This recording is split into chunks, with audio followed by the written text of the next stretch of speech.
हरियाणा विधानसभा के शीतकालीन सत्र के दौरान सरकारी नौकरियों में भ्रष्टाचार को लेकर हरियाणा के मुख्यमंत्री मनोहर लाल खट्टर ने कड़ा संकल्प लिया और कहा कि अगर कोई भी अधिकारी संलिप्त पाया गया तो उसे बख्शा नहीं जाएगा। वहीं मनोहर लाल खट्टर ने वर्तमान सरकार में हुई भर्तियों का ब्यौरा सदन के सामने रखा और कहा कि हरियाणा कौशल रोजगार निगम को लेकर भी विपक्ष द्वारा लगातार भ्रम फैलाया जा रहा है। 1,06,000 भर्तियां ये हम कर चुके हैं और इसके अलावा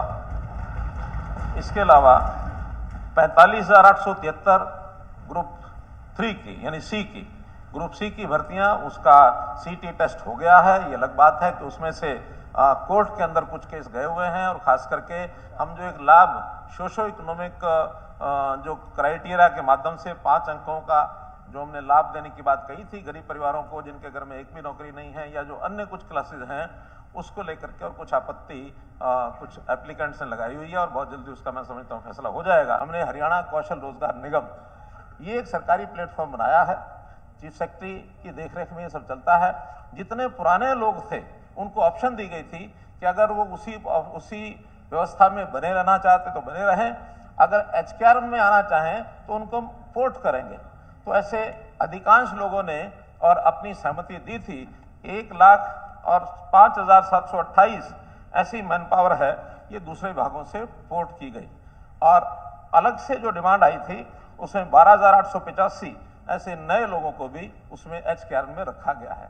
और जो नए लोग रखे जाते हैं उसके अंदर पारदर्शिता से बाकायदा सभी जो कैंडिडेट्स होते हैं उनको उनका पैरामीटर क्या है, मेनली परिवार की इनकम जिसकी कम होती है उसको इनकम ज्यादा देते हैं ताकि गरीब लोगों को ये आउटसोर्सिंग की ये प्राइवेट नौकरी मिल सके।